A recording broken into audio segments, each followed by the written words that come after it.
Greetings, DeLoreans. Mad Hatter Patrick here, and this is the Throwback Machine. Marvin downloaded a free trial room app so I can temporarily go back in time. But this is not just an ordinary time machine. It's a time machine that takes you back to an alternate timeline where people and tunes exist together. Kind of like Roger Rabbit and Rescue Rangers, minus the latter's plot holes. Since I am going to talk about a cartoon and its movie, I'm going to the office of Jay Ward, the creator of Rocky and Bullwinkle. Just set the time here to 1959, and the place, Costa Mesa, California, and voila! Excuse me, Mr. Ward? Oh boy. Rocky, Bullwinkle, we have another fan.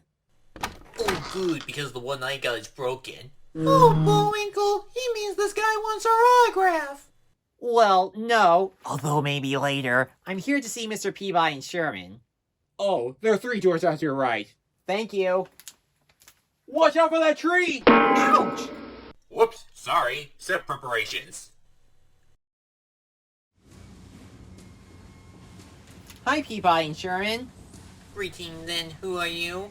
I'm Mad Hatter Patrick, and I come from the future. So you have a Wayback Machine too? No, but the internet does. And what news from the future have you brought to us? In the future, you will get your own anime movie. And I intend to make sure that all J-War characters will be remembered. Also, I may need your help later on getting my computer buddy a means update before I go back to my original timeline. Light bulb. Oh, thank you, good fairy. A feature-length anime movie, you say? Care to explain to us?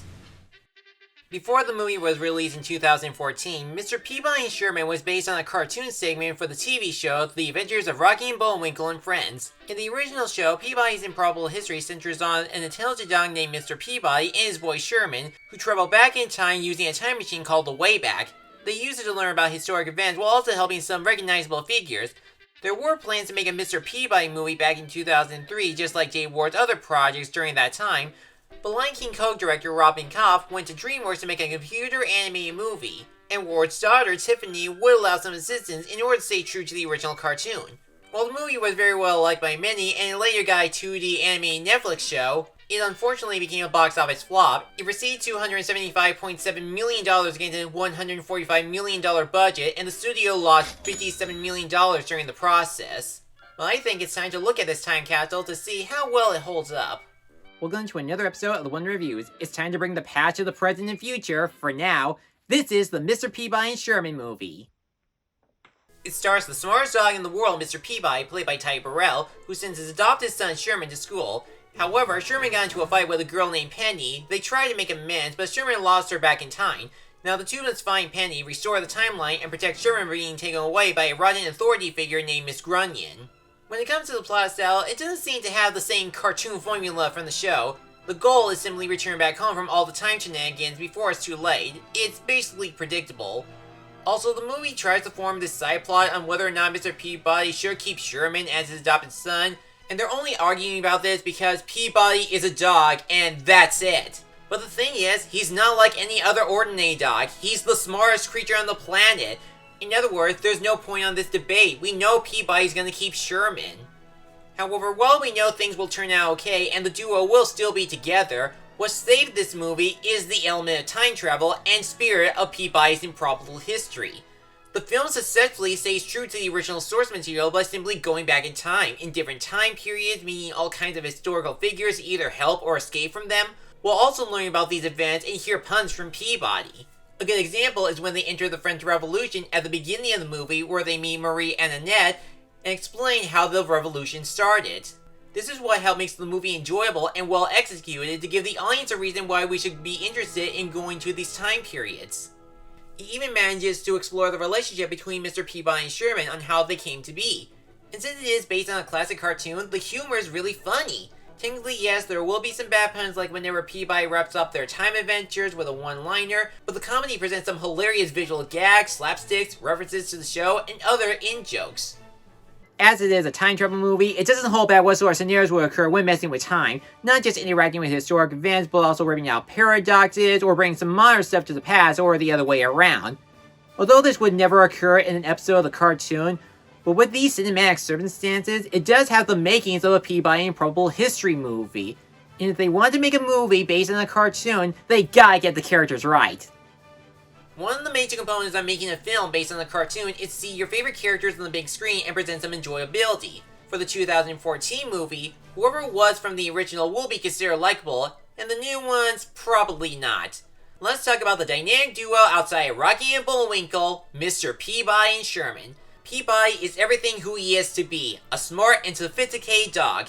There's a lot of charm that went into his character where it feels like he's literally taking everyone on a time travel adventure as a teacher or a tour guide. And you do feel like you are joining him on this ride. Sherman, on the other hand, there's not much to say about him. He's just a kid.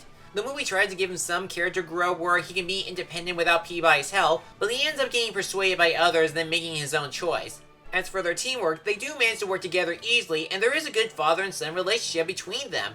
In fact, the movie itself is a huge tribute to the first ever episode of the segment, including Peabody's introduction and his early beginnings, how he adopted Sherman, and why he built the time machine in the first place.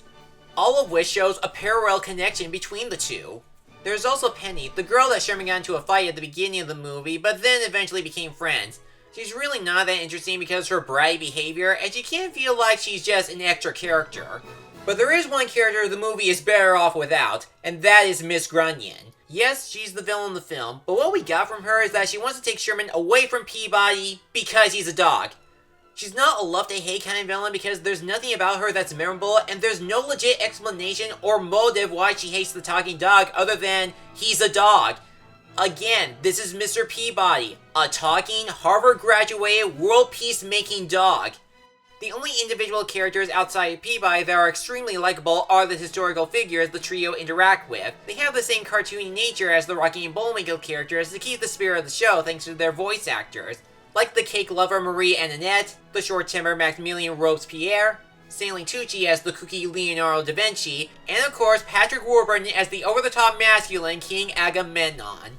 Someone left this for us! A present, nice. It looks just like our horse. I keep expecting him to think that the present might have come from Kronk from the Emperor's New Groove. You hear that, Mr. Peabody? Our future movie is funny and enjoyable. Well, who said you can't use an old cartoon new tricks? Well, this is all fine and good. Mad Howard Patrick, since you did come from the future, are there any other figures you suggest I teach history to Sherman and everyone else? Just want to be ready the next time we make a comeback in your century. Oh sure, there's Michael Phelps, Dr. Seuss, Martin Luther King Jr., Walt Disney, As Patrick lists the other historical figures from his later timeline, Rocky and Bullwinkle, arch-enemy, Boris went to Natasha's dressing room and tell his partner about the time machine Mad Howard Patrick come from. If what you say is true, Bort, we use time machine to control everything. Right, the world, history, public television. And so they tiptoed their way to Ward's office while he was busy taking a shower. Come on, Natasha, we must find it. It could be right under noses. Don't even think about it, Bort. Why, do you thought it too? Ugh!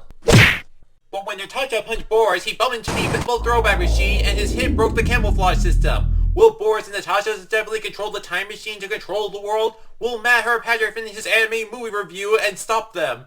Stay tuned for part 2 of the Wonder Reviews in Escape to the Future, or Time and Time Never. Wait a minute, Boris and Natasha are what? Hey, you're not supposed to hear my narrations. Sorry, I sometimes break the fourth wall, and I only do 2-parters on my top 10 videos. We can't let him get away! Not to worry, you continue your review. I'll take care of them. Be careful, Mr. Peabody. Well, since we are nearing the end of this review, now's a good time to talk about the movie's animation. So back in the 1960s, the Rocky and Bullwinkle show had limited animation at the time, just like Hanna-Barbera, but it was still a good show for its simplistic designs and having the feel of a radio program adapting into a picture show. While the 2014 film made some changes from the cartoon, the animation still feels like watching an episode of Peabody's Improbable History. Many of the backgrounds are nice to look at with each time period they go to, like the French Revolution, ancient Egypt, Florence, Italy, the Trojan War, and Peabody's condo in New York City. There's a great use of technology and lighting whenever the characters use the Wayback using red and blue colors to capture its futuristic look, and the effects, transition, and even music are great, like when Peabody looks back when he met Sherman. But then comes the character designs and movements, which can feel like a mix. On one side, the cartoony animation does capture the energy from the Rocky and Bullwinkle show and make it more lifelike, but the designs are a bit debatable. Some are simplicity good, like Peabody, the historical figures, and some of the other background characters. But some characters like Sherman, Penny, her parents, and Miss Grunion may look like they come from another DreamWorks movie instead of a Mr. Peabody and Sherman movie. Something like Megamind or B-movie. The film even has a bunch of action scenes, and they are fun to watch, from the crazy battles to the silly climax when the characters from the past enter the present, similar to a Bill and Ted movie. It contains a bunch of creative scenarios on how Mr. Peabody and Sherman can get out of these sticky situations, and a cool new addition when Peabody maps things out in his head. The boat of Raw sails straight today. Take the wrong boat, man will pay. Sure, the animation is not as groundbreaking as the past or later DreamWorks movies like How to Train Your Dragon or Puss in Boots: The Last Wish, but what it's trying to do is to capture the J-War art style, and it does succeed for the most part. Even the Rocky and Bullwinkle short that DreamWorks made later looked pretty good.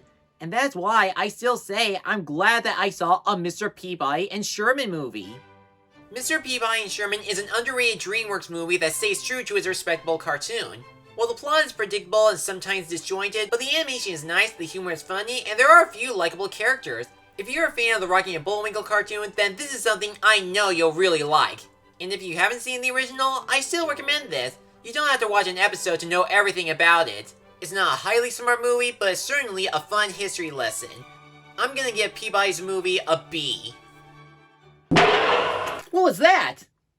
Look, it's Boris and Natasha all tied up. How did you do that, Mr. Peabody? Well, while they were busy pressing random buttons, I hid the open loose floorboard underneath the doorway and their feet.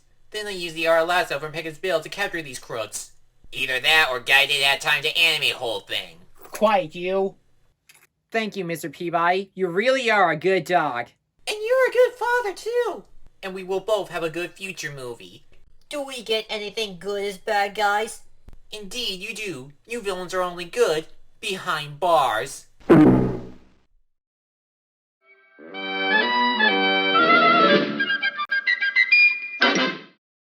Thanks for watching this video. If you enjoyed this, check out these other videos, or feel free to like, comment, and subscribe for more upcoming reviews and other projects. I'll see you soon.